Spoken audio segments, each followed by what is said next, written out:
నువ్వు ప్రార్థనలో స్థిరంగా ఉంటే దేవదూతల పరిచర్ను ప్రారంభిస్తాడు దేవుడు నీ జీవితంలో. నువ్వు ప్రార్థనలో కనుక నిలకడగా స్థిరముగా ఎడతెగక ఉన్నట్లయితే నీ జీవితంలో మన పరిచర్యల్లో దేవుడు దేవదూతల పరిచర్యని ఆరంభిస్తాడు. ఎలా చెప్పరా? ప్రార్థన చేయడానికి, ఉపవాసం ఉండి ప్రార్థన చేయడానికి నిర్ణయించుకోగానే మొదటి దినమునే పరలోకంలో నుంచి దేవుడు ఎవరిని పంపించాడు? మిఖాయేల్. మరి దానియేలు ఉంది ఎక్కడ? బాబిలోన్. ఒక్కొక్క ప్రాంతానికి అపవాది ఏజెంట్ ఒకడు ఉంటాడు. ఇప్పుడు మన లోకంలో ఉన్న ప్రభుత్వాలు ఎట్లా ఉన్నాయో అపవాది ప్రభుత్వాలు కూడా ఉంటాయి. ఒక్కొక్క దేశానికి అపవాది ఏజెంట్ ఒకడు ఉంటాడు. అపవాది ప్రతినిధికి, పారసీక దేశంలో ఉన్న అపవాది ప్రతినిధికి బైబిల్ ఇవ్వబడే పేరేంటంటే పారసీక రాజు. వాయుమండలంలో ఏమన్నాయి తెలుసా? దెయ్యాలు. వాయుమండలంలో ఏమన్నాయి? దెయ్యాలు, అపవాది సమూహాలు. వాడు ఎప్పుడు ఏం చేస్తాడంటే నీ ప్రార్థన పైకి వెళ్ళకుండా, పైనుంచి సహాయం నీ యొద్దకు రాకుండా అడ్డుకుంటా ఉంటాడు. నువ్వు ఎడతెగక ప్రార్థన చేయాలి అన్న దాంట్లో రహస్యం ఏంటంటే నువ్వు ప్రార్థన ఎప్పుడైతే ప్రారంభిస్తావో అపవాది కూడా అడ్డుకోవడం అప్పుడే ప్రారంభిస్తాడు. ఇక్కడ రెండు జరుగుతున్నాయి. నువ్వు ఎప్పుడైతే ప్రార్థన ప్రారంభిస్తావో చెప్పండి, పరలోకంలో దేవుడు తన మిషన్ని ప్రారంభిస్తాడు, అపవాది కూడా తన పనిని ప్రారంభిస్తాడు. నిజంగా ప్రార్థన అంటే దేవునికి ఎంత ఇష్టమైతే పరలోకంలోంచి దేవదూతను పంపిస్తాడు. ప్రార్థన అంటే వాడికి ఎంత నష్టమైతే వాడి అనుచరుని పంపిస్తాడు అపవాది. దేవునికి ఎంత ప్రార్థన అంటే ప్రియమైందైతే ఆయన వెంటనే దేవదూతను పంపిస్తాడు. అపవాదికి ఎంత భయం, ఎంత నష్టం అయితే వాడి దూతలను పంపిస్తాడు. గొప్ప విషయం ఏంటి తెలుసా? తన ప్రార్థనకు ఆలస్యం జరుగుతుంది, సమాధానం రాలేదు. అయినా దానియేలు 21 రోజు ఎడతెగక ప్రార్థన చేశాడు కాబట్టి మిఖాయేల్ ఆ పారసీక అపవాది సంబంధమైన రాజుని జయించి దానియేలు యొద్దకు ప్రత్యక్షమై మాట్లాడుతున్నాడు. చప్పట్లు కూడా దేవునికి స్తోత్రం చెప్పండి. Praise the Lord. ఇప్పుడు ఒక ప్రశ్న, ఒకవేళ దానియేలు 1-2 రోజులు ప్రార్థన చేసి ఎడతెగక ప్రార్థన చేయకుండా ఇక నాకు సమాధానం రావట్లేదని ఆపేశాడు అనుకో, మిఖాయేలు ఎట్టొచ్చాడో తిరుగుటపా. అందుకే ఈ పూట నువ్వు నేర్చుకుంటున్న ఒక విషయం ఏంటి తెలుసా? నీవు ప్రార్థన చేస్తే దేవదూతల పరిచర్య నీ ఇంట్లో ప్రారంభించబడుతుంది. హల్లెలూయా. మనమందరం ప్రార్థన చేస్తే మన పరిచర్యలో దేవదూతల పరిచర్య, ఏంజల్స్ మినిస్ట్రీ. స్తోత్రం. హల్లెలూయా. అష్షూరు రాజు హిజ్కియాని భయపెట్టినప్పుడు దేవునికి మొరపెట్టగా ఆ రాత్రి అష్షూరు దండుపేటలోనికి దేవదూతను పంపించి 185,000 మందిని ఒక్క దూత చంపేటట్టుగా దేవుడు ఆజ్ఞాపించాడు. స్తోత్రం చెప్పండి. ఒక దేవదూతకున్న శక్తి ఏంటో తెలుసా? ఒంటి చేత్తో 185,000 మందిని, యుద్ధంలో ఆరితేరిన వాళ్ళని మట్టి కరిపించగలిగిన సామర్థ్యం ఉందంటే నీ ప్రార్థన ద్వారా దేవదూత నీ జీవితంలో చేయగలిగిన అద్భుతాల లేకపోతే పోరాటం ఎంత గొప్పవే. అర్థం కావట్లే చాలా మందికి.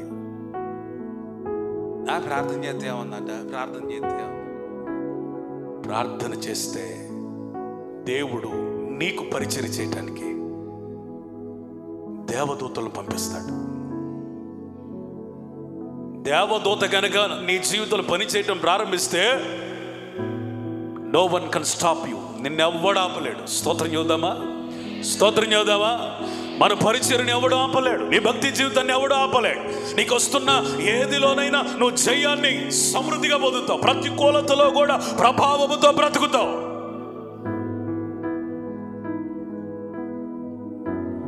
యేసు ప్రభు ఏమన్నాడు తెలుసా? చదవండి ఒక మాట, చాలా అద్భుతమైన మాట. మత్తయి సువార్త 18వ అధ్యాయం 10వ వచనం. ఈ చిన్నవారిలో ఒకరినైనను తృణీకరింపకుండా చూచుకొనుడి. జాగ్రత్త పడండి. వీరి దూతలు పరలోకమున్న నా తండ్రి ముఖమున ఎల్లప్పుడూ పరలోకమందు చూచుచుందురని స్తోత్రం చెప్పండి. నువ్వు రౌండ్ అప్ చేసుకోవాల్సిన మాట వీరి దూతలు. ఎవరి దూతలు? స్తోత్రం చెబుతారా? హల్లెలూయా, హల్లెలూయా. దెబ్బయ్య గారు, పరలోకంలో దేవుని ముఖమును చూస్తూ నీ కొరకు నియమించబడిన దూతలు ఉన్నారు తెలుసా? డేవిడ్ గారు, మీ కొరకు మాత్రమే దేవుని ఎదుట పరిచర్య చేయటకు నియమించబడిన దేవదూతలు ఉన్నారు.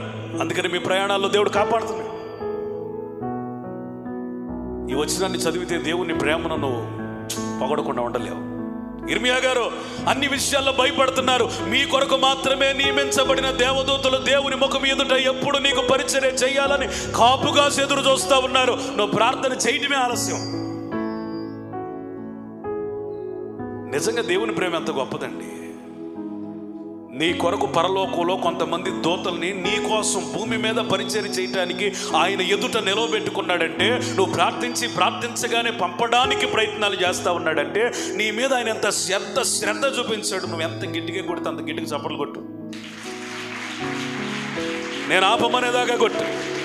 యేసయ్యా స్తోత్రం, యేసయ్యా స్తోత్రం. మమ్మల్ని ప్రేమిస్తున్నందుకు వందనాలు. మా కొరకు నీ దూతలను నియమించినందుకు వందనాలు. హల్లెలూయా. 91వ కీర్తనలో వ్రాయబడిన మాట ఏంటో తెలుసా? నీకు రాయి తగలకుండా దేవదూతలు వారి చేతి మీద నిన్ను ఎత్తి పట్టుకుంటారు. నువ్వు ప్రార్థన చేస్తే నీకు దేవుడు నియమించిన దేవదూతలు రంగంలోకి దిగుతారు. నువ్వు ప్రయాణం చేసేటప్పుడు ప్రార్థన చేయి. ఎదురుగా అపవాదిగాడు నిన్ను గుద్దేయడానికి లారీని సిద్ధం చేస్తాడు. నీ ప్రార్థనను బట్టి దేవుడు ఆ లారీని పక్కకు తప్పించడానికి దేవదూతలను వాడుకుంటాడు. మనకు కనిపించకుండా దేవుడు మన నిమిత్తం శ్రద్ధ పుచ్చుకొని ఎంత గొప్ప పరిచయం చేస్తున్నాడో నీకు తెలియట్లే. అందుకని మనం నేటి వరకు సజీవులమైనాం, ప్రభుని ఆరాధించగలుగుతున్నాం. ఎంతోమంది మన కళ్ళ ముందే కాలగర్భంలో కలిసిపోతా ఉంటే నీవు కానీ నేను కానీ ఎందుకని సజీవ లెక్కలో ఉన్నాము అంటే, దేవుడు తన దూతలను పంపించి రాయి కూడా తగలకుండా ఆయన చేతులతో ఎత్తుకుని పరిచర్య చేపిస్తున్నాడు. నేనంటా, నువ్వు ప్రార్థన చేయకుండా నేను పరిచర్య చేస్తున్నారే దేవదూతలు. అసలు నిజమైన నికార్సైన ప్రార్థన మొదలు పెడితే అడుగడుగున అనుక్షణమున నీ చుట్టూ దేవదూతలు కాపుదలు ఉంటారు. స్తోత్రం చెప్పండి. హల్లెలూయా. మన చుట్టూ దేవుడు బాడీ గార్డులు పెట్టాడు. మన చుట్టూ బాడీ గార్డులు పెట్టాడండి. నువ్వు అనుకుంటా నేను ఒంటరిని, నాకెవరు లేరు, నన్ను ఆదరించగలిగిన వారు లేరు, హక్కును చేర్చగలిగిన వాళ్ళు ఎవరు లేరు, ఓదార్చగలిగిన వాళ్ళు లేరు, ప్రేమను పంచగలిగిన వాళ్ళు లేరు, ఈ సమస్యను దాటించగలిగిన వాడు లేడు, ఈ కన్నీటిని నాట్యంగా మార్చగలిగిన వాళ్ళు లేరు, నాకెవరు లేరు అని నువ్వు అనుకుంటున్నావు. ఈ పగటి పూట నువ్వు నేర్చుకోవాల్సిన సత్యం, నీ కొరకు దేవుడు దేవదూతలను నియమించాడు. నువ్వు ప్రార్థన చేయి. యేసు ప్రభుని పట్టుకోవడానికి మతాధికారుల నుంచి, ప్రధాన యాజకుల నుంచి, ఆ దేశపు పెద్దల నుంచి కొంతమంది వచ్చినప్పుడు యేసు ప్రభుని పట్టుకున్న వెంటనే పేతురు కత్తిని తీసి ఒక సైన్యాధికారి చెవిని తెగ నరికాడు. వెంటనే యేసు ప్రభు ఏమన్నాడు తెలుసా? పేతురు, కత్తి తీసి లోపల పెట్టు. కత్తి పట్టుకున్నవాడు కత్తితోనే నశించిపోతాడు.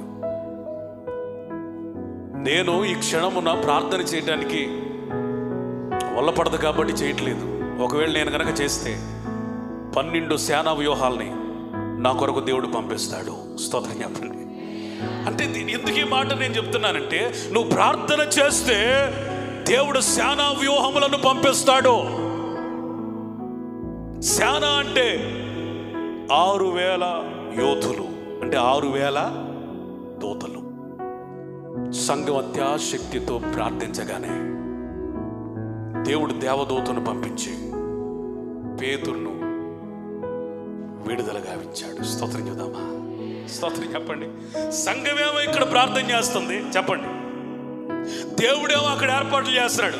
అర్జెంటుగా వెళ్ళు, నా దాసును రక్షించాలి, నా సేవకుడును కాపాడాలని దేవదూతను పంపించాడు. ఎక్కడికి? చెరలోకి. నువ్వే కష్టంలో ఉన్నా నువ్వు ప్రార్థన చేయి. ఆ కష్టంలోనికి దేవుడు తన దూతను పంపిస్తాడు.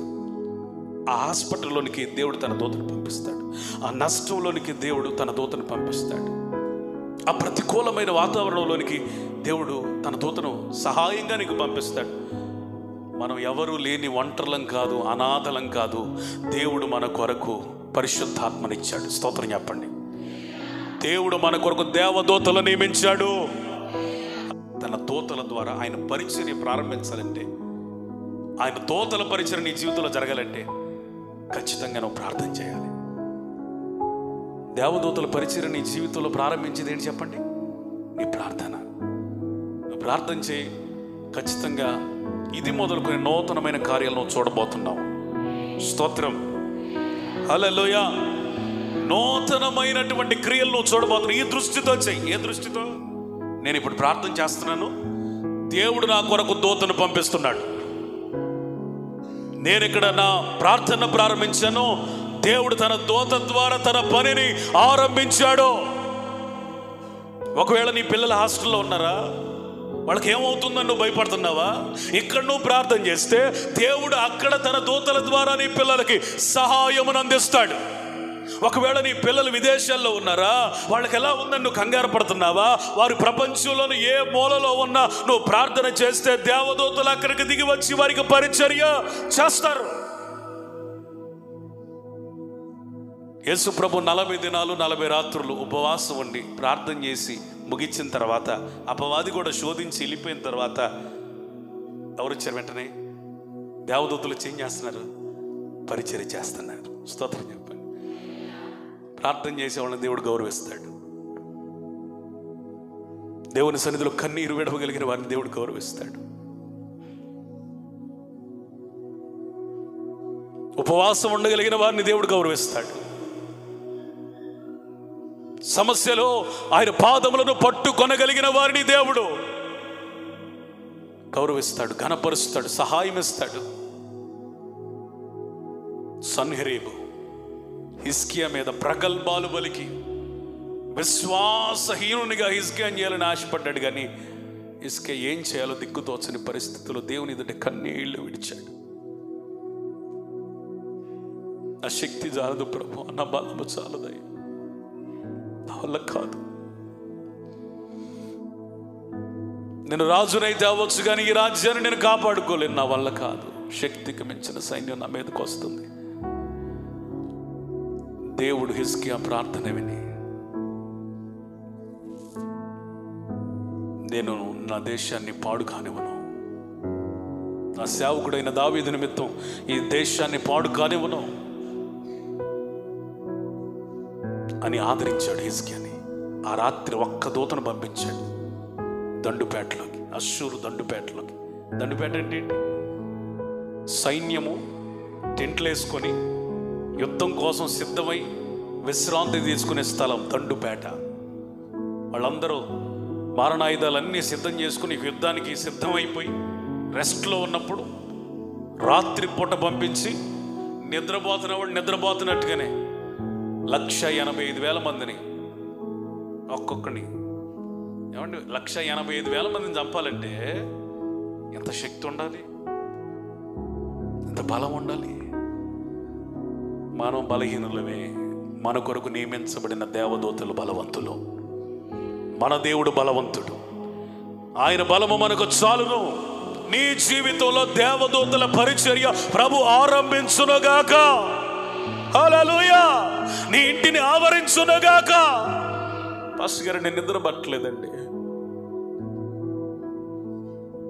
నీకు తెలియదు ఏంటో తెలుసా? నీ చుట్టూ దెయ్యాలు ఉన్నాయని నువ్వు అనుకుంటున్నావు, కానీ నువ్వు ప్రార్థిస్తే దేవదూతలు పంపిస్తారంటే నీకు ఎందుకు అర్థం కావట్లా?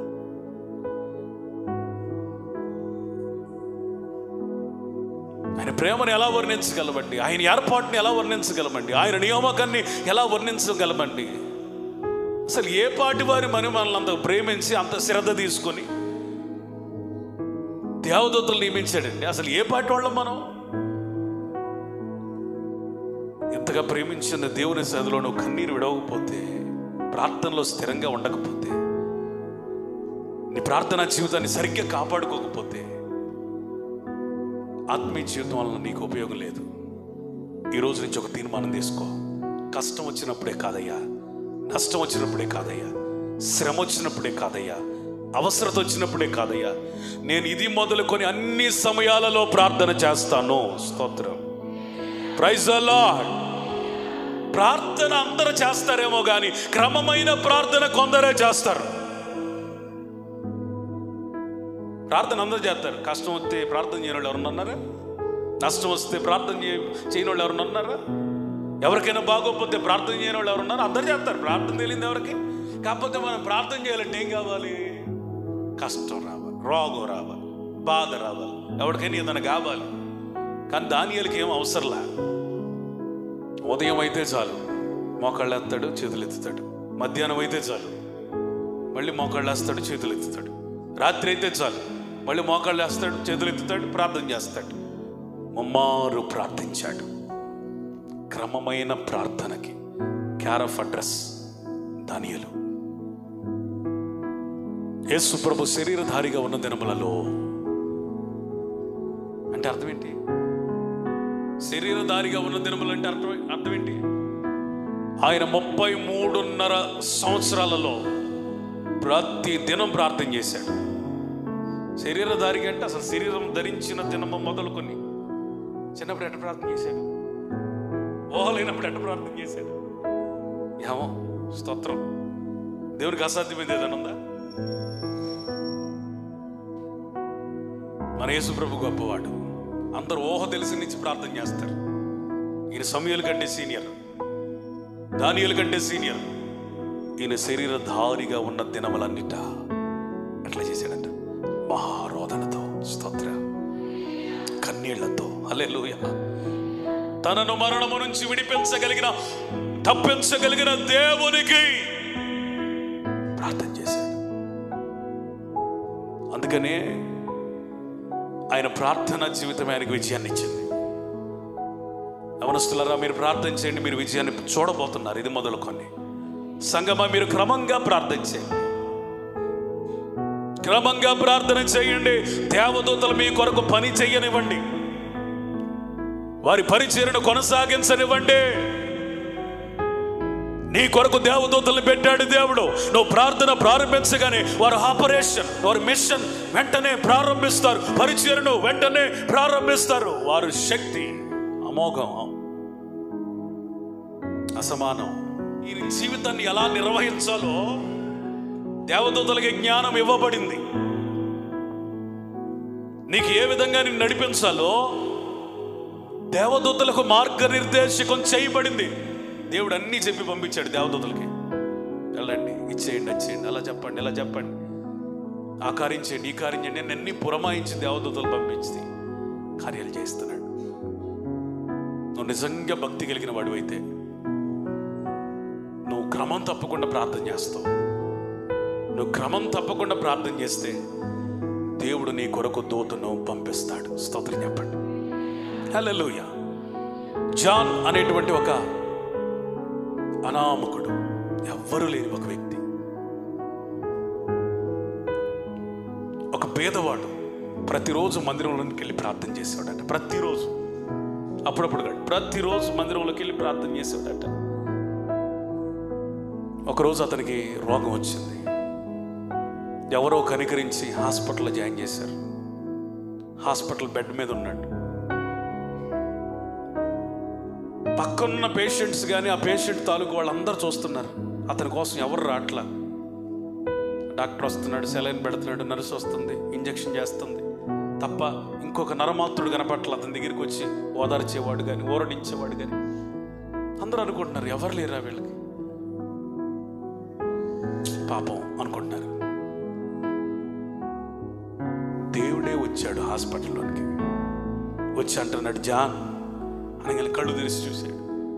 ప్రభువా, నీవా, నీవేంటయ్యా ఇక్కడ అంటే ఆ జాన్తో దేవుడు మాట్లాడుతున్నాడు. ప్రతిరోజు నువ్వు నా దగ్గరికి వస్తున్నావు కదా, ఈరోజు ఎందుకు రాలేదని నేను మీ దగ్గరికి వస్తున్నాను అని స్వస్థపరిచి బలపరిచి పంపించాడట. హల్లెలూయా, హల్లెలూయా. నువ్వు ప్రార్థన చేయగలిగితే నువ్వు ఎక్కడ ఉన్నా దేవుడు వస్తాడు. ప్రతి దినము నువ్వు ప్రార్థన చేయగలిగితే నిన్ను దర్శించడానికి దేవుడు నీ యొద్దకు వస్తాడు. ప్రేమ కలిగిన దేవుడు, కనికరం కలిగిన దేవుడు.